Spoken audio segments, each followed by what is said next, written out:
nice level of anonymity, and also you don't have to trust this proxy server that you're using. So this is available at googlesharing.net. We've been operating this for a while now. We have around 80,000 users, and it's going pretty well. Another project that I think is just sort of interesting that was developed by this guy, Professor Urs Hengartner at the University of Waterloo, is this thing called Face Cloak, right? The Google problem is a little bit more straightforward, right? Because we're not actually trying to share information with Google when we use Google. We're just trying to get information from Google. Whereas things like Facebook, you're actually trying to share information.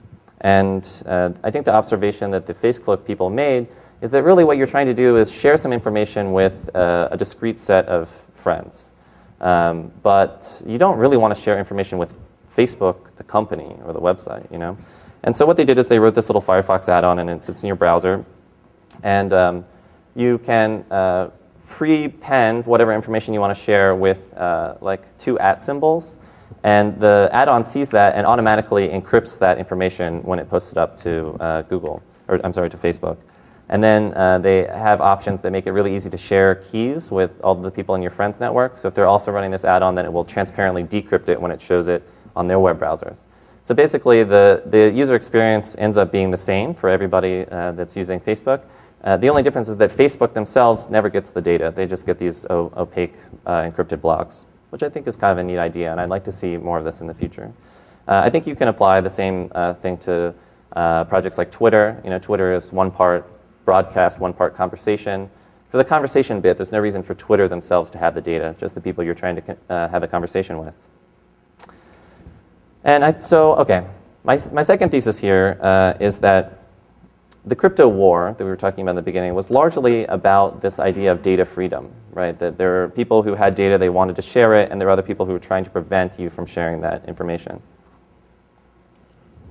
And it was easy from that moment to extrapolate a future of data control, to assume that the entire future was going to continue along these lines of people trying to control the data that you have. And so a lot of the privacy and anonymity projects that we have today were born out of that reality of imagining this future of data control. And so we got things like darknets, data havens, hidden services. Out of curiosity, does anybody here use these things? Darknets, data havens? 2 people? 3? 4?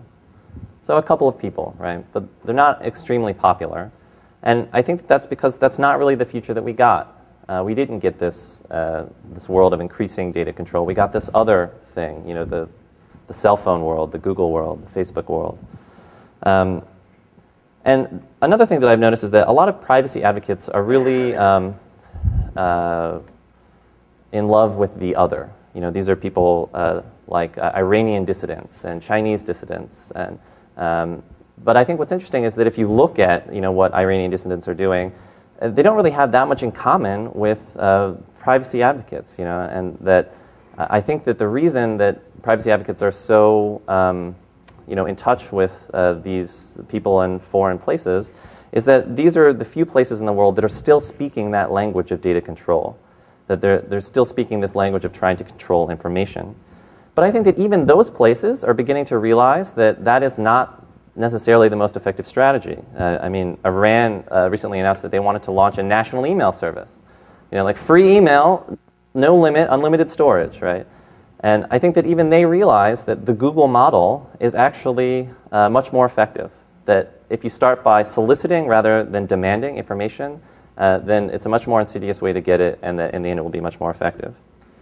I also think that the loss of the crypto war was not so much about giving up for the eavesdroppers as it was about changing strategies.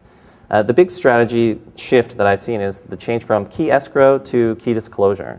And we see that in things like the Regulation of Investigatory Powers Act, or RIPA, that have been popping up in the UK and similar laws in other parts of Europe.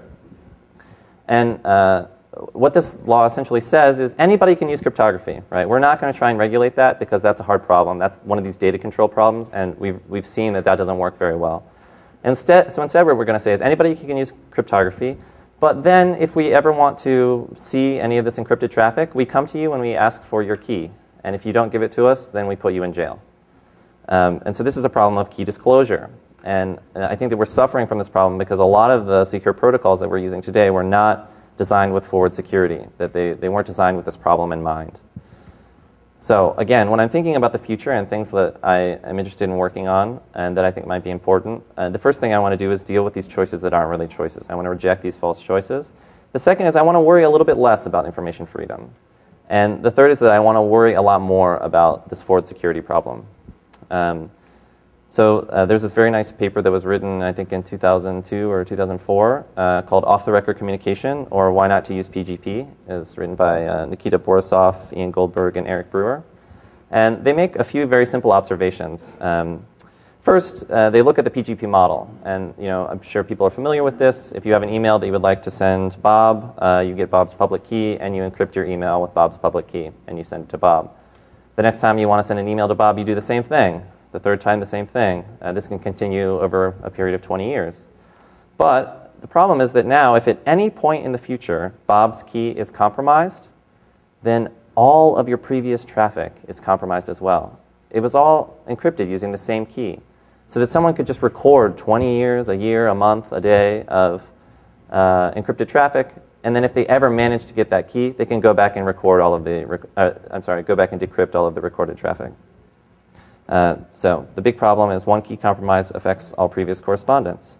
There's this other weird thing where the secrecy of what I write is dependent on your security practices, right? I'm a paranoid person. I feel like I have sane security practices, but I don't know about the person that I'm writing to. And so it's this strange thing where really you'd like for the security of what you write to be dependent on your security practices.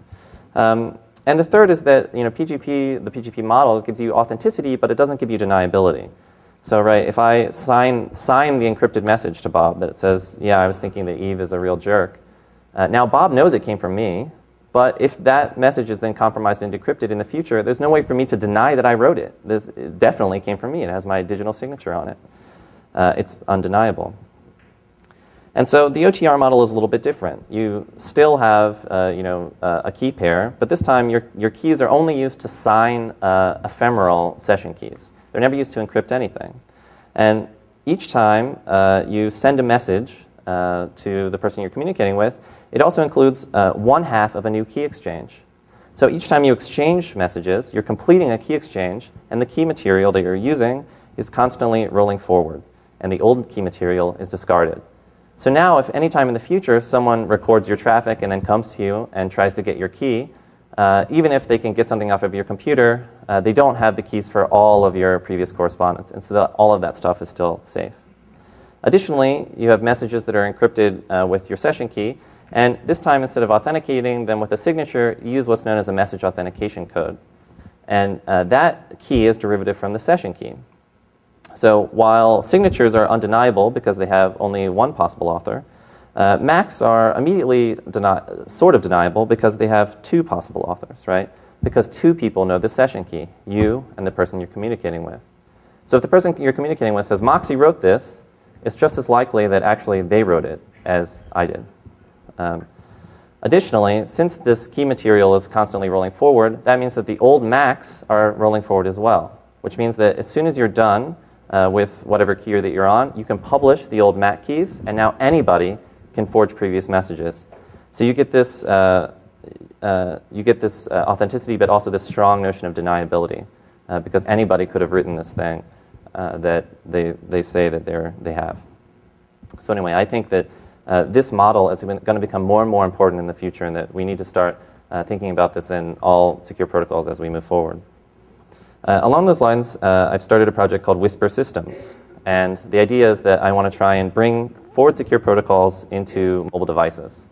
And so here again, I feel like I'm trying to combine these two things, right? Mobile devices are this place where we're dealing with these false choices, and then I also want to bring this forward security problem into that place. And so along those lines, we have two applications available for free right now.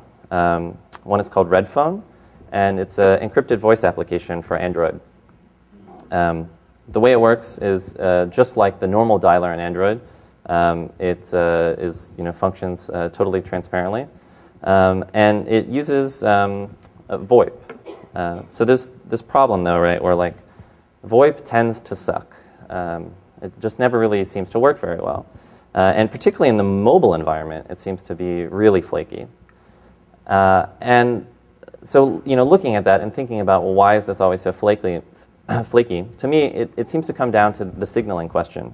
That normally, the way it works is you have some asterisk PBX or some other PBX sitting on the internet, and you do something like SIP. You have some SIP connection to this PBX, and that signals for call setups and teardowns.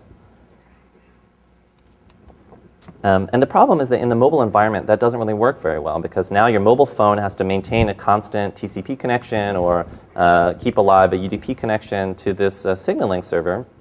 And in the mobile environment, you're dealing with not necessarily very reliable network connectivity. You're switching between networks. And then if you are maintaining this connection, your phone has to stay on all the time, which means that the battery life isn't very good. And so it just doesn't seem like a very good fit. And so in thinking about it, we realized that the mobile environment actually has an entire signaling infrastructure that was already built by the telecoms. And so what we want to do is, in taking VoIP into the mobile environment, we want to leverage the existing signaling infrastructure. And so actually we just use SMS to signal for call setups and teardowns. So the advantages of this is that your phone doesn't need to maintain some constant network connection to a server, which means your phone can go to sleep and not be active. And the second is you don't need the equivalent of a Skype ID or a SIP account or something like that. All of the addressing is based on your normal phone number, since that's how SIP addresses devices. So if you know someone's phone number, you know how to call them using Redphone. And the last thing is you don't need to run some kind of VoIP server or set up a VoIP account or something like that. You just install this app, and now you're ready to go. So then the question is, okay, how do we get security out of this VoIP connection? And so most VoIP uses RTP, the real-time protocol for transmitting voice. And so what we do is we use ZRTP, which is Philip Zimmerman's extension to RTP. And ZRTP is a pretty nice protocol. The way it works is you negotiate an ephemeral session key for each call. And then from that ephemeral session key, you derive what's known as a short authentication string. And that is just 2 words that appear at the bottom of the in-call screen, Flatfoot Eskimo in this case. And so to verify the authenticity of your call, once it's set up, you just read the 2 words over the phone to the other person. And if they have the same 2 words, then you know that the call is authentic. There's no certificates, there's no certificate authorities, there's no fingerprints, there's no signatures, there's no web of trust, there's none of that crap. You just read these 2 words to each other, and you know that you have a secure call. And also, the 2 words are always strangely prophetic. Or, it's like a little haiku. Like something will happen, you'll be like, Flatfoot Eskimo. Yeah, that's how I feel today. So it's kind of fun.